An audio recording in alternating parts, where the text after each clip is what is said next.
Classification of sentences. मैंने बोला आपसे कि वाक्यों का वर्गीकरण पढ़े हैं। देखिए इंग्लिश लैंग्वेज में जितने भी वाक्य इस्तेमाल किए जाते हैं उनकी टोटल संख्या जो होती है वो 18 होती है। लेकिन अब बिल्कुल डरने की जरूरत नहीं है, कंफ्यूज होने की जरूरत नहीं है, बल्कि हर आदमी के अपना अपना पढ़ाने का तरीका होता है। हम जानते हैं 18 सुन के आपको बड़ी अजीब सा लग रहा होगा, लेकिन थोड़ी देर के लिए आप इसको जैसा मैं कह रहा हूँ उससे समझते चलिए, आपको सारी चीजें क्लियर हो जाएंगी। 18 तरह के कुल वाक्य होते हैं। तो इंग्लिश लैंग्वेज में जो 18 वाक्य होते हैं उनको अपनी सुविधा के लिए, ताकि हम स्टडी करें आसानी से, उनको दो भागों में बांट दिया गया है। यानी 18 जो वाक्य होते हैं उनको जब बांटा गया तो सबसे पहला पार्ट जो आपका आ गया वो हो गया आपका सिंगल सेंटेंस, एक पार्ट, और दूसरा हिस्सा जो है उसको हमने नाम दे दिया है कंबाइंड सेंटेंस। यानी 18 वाक्यों को ही दो पार्ट में डिवाइड किया गया है। यानी 14 जो होते हैं उनको हमने मान लिया है सिंगल सेंटेंस, और जो बाकी 4 बच गए वो क्या हो गए कंबाइंड सेंटेंस। अब एक आप चीज देख रहे हैं कि सिंगल सेंटेंस, कंबाइंड सेंटेंस, नाम से ही समझ में आ रहा है कि सिंगल का मतलब एक होता है, या इसमें भी कह सकते हैं अकेला होगा, और कंबाइंड का मतलब ही हो गया कि जुड़ा हुआ। तो इन दो चीजों से आप इस चीज को समझ सकते हैं, डिफाइन कर सकते हैं कि सिंगल सेंटेंस क्या है। तो आप बोल सकते हैं कि एक या अकेला वाक्य जो होता है वो सिंगल सेंटेंस होता है। और जुड़ा हुआ का मतलब यहाँ से ऐसा हो गया कि एक से ज्यादा अगर सिंगल सेंटेंस जुड़े हो तो हम उसको बोल देंगे कि वो कंबाइंड सेंटेंस है। इसी को यहाँ थोड़ा सा मैंने ब्रीफ में लिखा है कि at least one subject and one predicate. यानी एक अगर वाक्य होगा तो जाहिर सी बात है उसमें एक सब्जेक्ट होगा और एक प्रेडिकेट हिस्सा होगा। इन्हीं को मिला के एक वाक्य बनता है। तो उसको हम ग्रामेटिकली बोल सकते हैं ऐसा कैसा वाक्य जिसमें कम से कम एक सब्जेक्ट और एक प्रेडिकेट होता है, उसको सिंगल सेंटेंस कहते हैं। और यहाँ बोल सकते हैं कैसा वाक्य जिसमें कम से कम दो सिंगल सेंटेंसेस को जोड़ा गया हो कंजक्शन के माध्यम से, तो उसको हम बोल देंगे कि वो कंबाइंड सेंटेंस है। तो ये दोनों आपको समझ में आ गया, सिंगल और कंबाइंड। अब हम बात करते हैं सिर्फ किसकी बाबू, सिंगल सेंटेंस की। इसकी टोटल नंबर्स कितनी हो जाती है, 14 हो जाती है। संख्या थोड़ा ज्यादा है तो हम इसकी स्टडी को आसानी से कर सके, हम समझ सके इसको और अच्छे से यूज कर सके, इसके लिए इस सिंगल सेंटेंसेस को भी दो पार्ट में डिवाइड किया गया है। एक पार्ट जो है उसका नाम है बाबू टेंस वाइज, और दूसरा पार्ट जो है वो हो गया आपका सेंस वाइज। यानी सिंगल सेंटेंसेस जो होते हैं वो कुछ वैसे भी होते हैं जो टेंस में इस्तेमाल किए जाते हैं, इसलिए मैंने उसको टेंस वाइज के नाम से दे दिया है। और कुछ ऐसे भी होते हैं जो टेंस में इस्तेमाल नहीं किए जाते हैं, उसको मैंने सेंस वाइज की कैटेगरी में रख दिया है। ये भी कह सकते हैं कि जब सिंगल सेंटेंस की बात हो तो जो टेंस में इस्तेमाल किए जाते हैं उसकी स्टडी को हम टेंस वाइज कर लेंगे, और फिर बाकी सेंस वाइज का मतलब दो चीजें हो सकती है। एक को ऐसा भी बोल सकते हैं वो वाक्य जो टेंस में इस्तेमाल नहीं होते हैं उसको सेंस वाइज में रखा गया है, या आप ये भी बोल सकते हैं कि जो सेंस के अकॉर्डिंग, भाव के अकॉर्डिंग एक्सप्रेस किए जाते हैं सेंटेंसेस, उसको हमने किसमें रख दिया, सेंस वाइज। अब एक चीज आपको समझना पड़ेगा, 14 जो होते हैं उन्हीं को दो पार्ट में बांटा है। तो जो टेंस वाइज होते हैं वो टोटल जो होते हैं वो 8 होते हैं। तो 14 से 8 को अगर हमने माइनस किया तो फिर कितना बच गया है, 6। और सेंस वाइज जो होते हैं वो 6 होते हैं। अब एक एक फिर बारी बारी से समझे।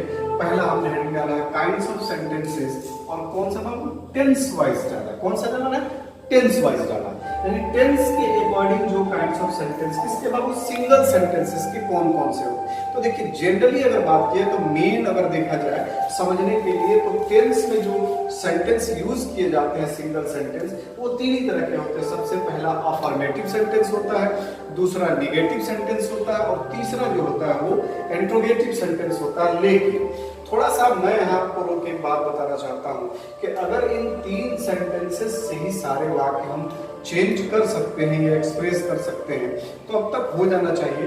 कहीं ना कहीं इसको हम बड़ी कॉन्डेंस फॉर्म में पढ़ाया गया है, कुछ चीजों को छोड़ा गया है या कुछ चीजों को बताने से कतराया गया है। तो हम ये चाहेंगे कि इतना आप अगर समझ गए हो कि काइंड्स ऑफ सेंटेंसेस जो टेंस वाइज होते हैं वो टोटल होते हैं 8, लेकिन यहाँ मुख्य रूप से कितने होते हैं, 3 होते हैं। अब इसको एक एक करके सबसे पहले टेंस वाइज 8 जो होते हैं, सेंस वाइज जो 8 होते हैं, फिर उसके बाद जो कंबाइंड सेंटेंस वाइज 8 होते हैं, इनके बारे में हम थोड़ी थोड़ी जानकारी प्राप्त करेंगे। तब तक आप बोर्ड पे लिखी चीजों को उतार लें। इतना हो रहा चेक।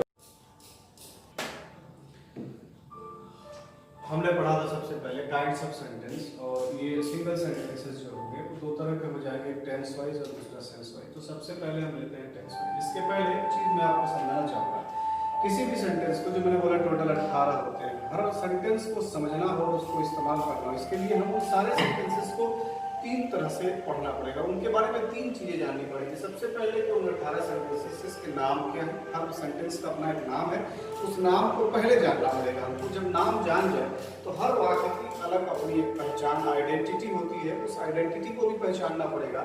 और फिर उसके बाद आइडेंटिटी के अकॉर्डिंग उसका स्ट्रक्चर होता है। किसी भी सेंटेंस को समझने के लिए तीन चीजों की जरूरत होती है। सबसे पहला चीज है उसका नाम पता होना चाहिए, दूसरी चीज क्या है बोलिए कि उसका आइडेंटिटी पता होना चाहिए, और तीसरी चीज उसकी स्ट्रक्चर। इन तीन चीजों को तो शुरुआती दौर में सबसे पहले हम चाहेंगे कि जो 18 सेंटेंसेस रेटिंग लिखवाए हमने उन सब के सिर्फ आपको नाम बता दें, ताकि पहले जब नाम जान जाए तो फिर सेकंड स्टेज पर जब हम पढ़ना शुरू करेंगे तो उनकी आइडेंटिटी और उनके स्ट्रक्चर के बारे में पढ़ेंगे। तो यहाँ जो टेंस वाइज सेंटेंसेस सिंगल होते हैं उनको मैंने लिखवाया था कि मुख्य रूप से तीन तरह के होते हैं। पहला अफर्मेटिव, दूसरा नेगेटिव और फिर इंट्रोगेटिव। अब जरा सा उसको पढ़ने का तरीका बदले कि जो टेंस वाइज सेंटेंसेस होते हैं उसको दो पार्ट में डिवाइड किया गया। सबसे पहला पार्ट आपका हो गया, उसको बोलते हैं असर्टिव सेंटेंस, और दूसरी पार्ट जो हो गई वो क्या हो गई, इंट्रोगेटिव सेंटेंस। असर्टिव दो तरह के होते हैं और इंट्रोगेटिव टोटल 6 तरह के होते हैं। तो बात को उसको समझते हैं 6 के होते हैं। अब असर्टिव दो तरह के होते हैं, तो सबसे पहला हो गया अफर्मेटिव सेंटेंस, या उसको बोल सकते हैं पॉजिटिव सेंटेंस, या शॉर्ट में कभी कभी पॉजिटिव ऐसा भी लिखा जा सकता है। दूसरा सेंटेंस जो है वो निगेटिव सेंटेंस बोल सकते हैं, और ये निगेटिव ऐसे भी लिखा जा सकता है। तो असर्टिव सेंटेंस दो तरह के होंगे। लेकिन यहाँ देखिए इंट्रोगेटिव सेंटेंस में जनरली एक ट्रेडिशन बना दिया गया है कि हमें ये नहीं बताया जाता है कि इंट्रोगेटिव सेंटेंस बताया जिससे प्रश्न किया जाता है और उसको बनाने का ये स्ट्रक्चर ऐसा नहीं, बल्कि इसको जरा डिटेल समझिए कि टोटल इंट्रोगेटिव सेंटेंस 6 होते हैं। 6 के पहले नाम समझिए। इंट्रोगेटिव सेंटेंस को शॉर्ट में हम लिख सकते हैं IS, I for interrogative, S for sentence. अब इस इंट्रोगेटिव सेंटेंस को दो पार्ट में डिवाइड किया जाता है। ये कह सकते हैं कि दो तरह का होता है, ये भी कह सकते हैं सवाल दो तरह का पूछा जाता है। एक का नाम दे दिया गया यस नो टाइप, और दूसरे का नाम दे दिया गया आपको WH टाइप। इसके बारे में आप जानते हैं कि यस नो टाइप क्या है, वैसा क्वेश्चंस या वैसा इंट्रोगेटिव सेंटेंस जिसका जवाब यस और नो में आए उसको यस नो टाइप कह देते हैं। और WH टाइप का मतलब ये हो कि ऐसा इंट्रोगेटिव सेंटेंस जिसमें WH वर्ड यानी क्वेश्चंस वर्ड इस्तेमाल किए गए हो उसको हम कह देते हैं WH टाइप। लेकिन थोड़ा सा मैंने आसान करने के लिए क्या किया है कि यस नो टाइप को अपनी तरफ से एक नाम दे दिया गया सिंगल इंट्रोगेटिव सेंटेंस। उसका नाम क्या दे दिया है, सिंगल इंट्रोगेटिव सेंटेंस, यानी इसको शॉर्ट में हम कह सकते हैं SIS। और दूसरा जो है WH टाइप जो है उसको हमने नाम दे दिया गया डबल इंट्रोगेटिव सेंटेंस, मतलब DIS। तो DIS का मतलब ही हो गया WH वर्ड, और SIS का मतलब ही हो गया यस नो टाइप। ये दो तरह के सेंटेंस हो गए हैं। अब देखिए दो में क्या है कि अगर ये सिंगल इंट्रोगेटिव सेंटेंस है तो ये पॉजिटिव भी होगा और निगेटिव भी होगा।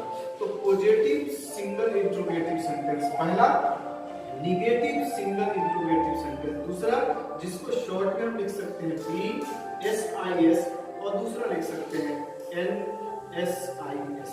तो ये दो तरह के हो गए single interrogative sentence, positive single interrogative sentence और निगेटिव। आगे हम ज्यादातर इस्तेमाल करते हैं PSIS और NSIS, आप इसको समझ के रखिएगा। फिर अब आती है डबल इंट्रोगेटिव सेंटेंस की बात। तो डबल इंट्रोगेटिव सेंटेंस दो तरह के होते हैं, यानी WH वर्ड के अकॉर्डिंग जो सेंटेंस इंट्रोगेटिव होते हैं वो दो तरह के। कभी कभी WH वर्ड को सेंटेंस के सब्जेक्ट के जगह पर इस्तेमाल किया जाता है, और कभी कभी सब्जेक्ट को छोड़ के कहीं और इस्तेमाल किया जाता है। तो जब सब्जेक्ट के जगह पर इस्तेमाल किया जाएगा तो उसका हमने नाम दे दिया है सब्जेक्ट DIS, और सब्जेक्ट छोड़ के कहीं और कर दिया जाए तो उसका हमने नाम दे दिया गया ऑब्जेक्ट DIS। तो पहला हो गया आपका सब्जेक्ट DIS, दूसरा हो गया ऑब्जेक्ट DIS। शॉर्ट में आप इसको लिख सकते हैं सब्जेक्ट का मतलब SDIS और ऑब्जेक्ट का मतलब ODIS। कभी कभी मैं इसको ऐसे भी बोल देता हूं RDIS, यानी ODIS को ऑब्जेक्ट को हम रिजल्ट भी कहते हैं और रिजल्ट का R होता है इसलिए RDIS भी कह देते हैं। अब देखिए सब्जेक्ट SDIS जो होगा ये भी पॉजिटिव होगा और निगेटिव होगा। तो यहाँ पर SPDIS पॉजिटिव हो गया, SNDIS निगेटिव हो गया। फिर यहाँ अगर आते हैं तो फिर वही बात है RDIS भी पॉजिटिव होगा और निगेटिव। तो यहाँ हो गया OPDIS, या इसको पॉजिटिव को आप लिख सकते हैं RPDIS, और इसको लिखते हैं RNDIS। अब एक बार जरा काउंट करके देखिए तो RDIS या ODIS ये दो तरह के हो गए, SDIS ये दो तरह के हो गए, 4 तरह के हो गए, और सिंगल इंट्रोगेटिव दो तरह के हो गए, टोटल 6 तरह के हो गए, और ये असर्टिव दो तरह के अफर्मेटिव और निगेटिव। टोटल कितने हो गए, 8 हो गए।